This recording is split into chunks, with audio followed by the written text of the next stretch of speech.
ನಾವು ಇಲ್ಲಿ ಬಂದಿದ್ದು ಏನೋ ಒಂದು ಮಾಡಲಿಕ್ಕೆ ಅಂತಕ್ಕಂಥ ಪ್ರತಿಯೊಬ್ಬರೂ ಏನೋ ಒಂದು ಅದು ನಿಕಟವಾಗಿ ನಾವು ಹೇಳ್ಕೊಳ್ಳೋದು ಬೇಡ, ಏನೋ ಒಂದು ಆಗತ್ತೆ. ಕಾರಣ ಹೃದಯದಲ್ಲಿ ನಾವು ಕೂರಿಸ್ತಕ್ಕಂತಹ ಒಂದು ಲೆಕ್ಕದಲ್ಲಿ ಇದಕ್ಕೆ ನಾವು ಒಂದು ಕೆಲವೊಂದು ಮಂತ್ರಗಳನ್ನು ಹೇಳ್ತೀವಿ ದೇವರು ದೇವತೆಗಳಿಗೆ. ಈ ಮಂತ್ರವನ್ನು ಪಠನೆ ಮಾಡಿದ್ರೆ ಒಳ್ಳೆಯದಾಗತ್ತೆ, ಅಥವಾ ಹೇಳ್ಕೊಂಡ್ರೆ ನಮಗೆ ಒಳ್ಳೆಯದಾಗತ್ತೆ.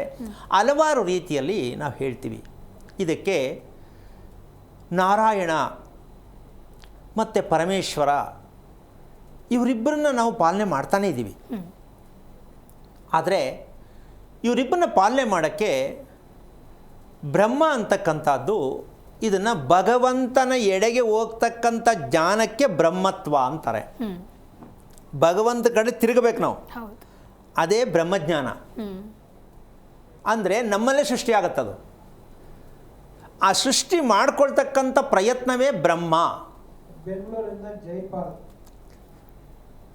ಈ ಬ್ರಹ್ಮ ಅಂತಕ್ಕಂತಹ ಒಂದು ವಿಚಾರದಲ್ಲಿ ನಾವು ಎಷ್ಟರ ಮಟ್ಟಕ್ಕೆ ನಾವು ತಿಳ್ಕೊಂಡಿದ್ದೀವಿ ಅಂದರೆ ಅದು ಒಂದು ದೇವರು ಅಂತಲೇ ತಿಳ್ಕೊಂಡಿದ್ದೀವಿ ಹೊರತು ಆ ದೇವರು ನಮ್ಮಲ್ಲೇ ಇದೆ ಅನ್ನೋದಕ್ಕೆ ಈ ಬ್ರಹ್ಮ ಅಂತಕ್ಕಂಥ ಒಂದು ಅರ್ಥ ಇದೆ.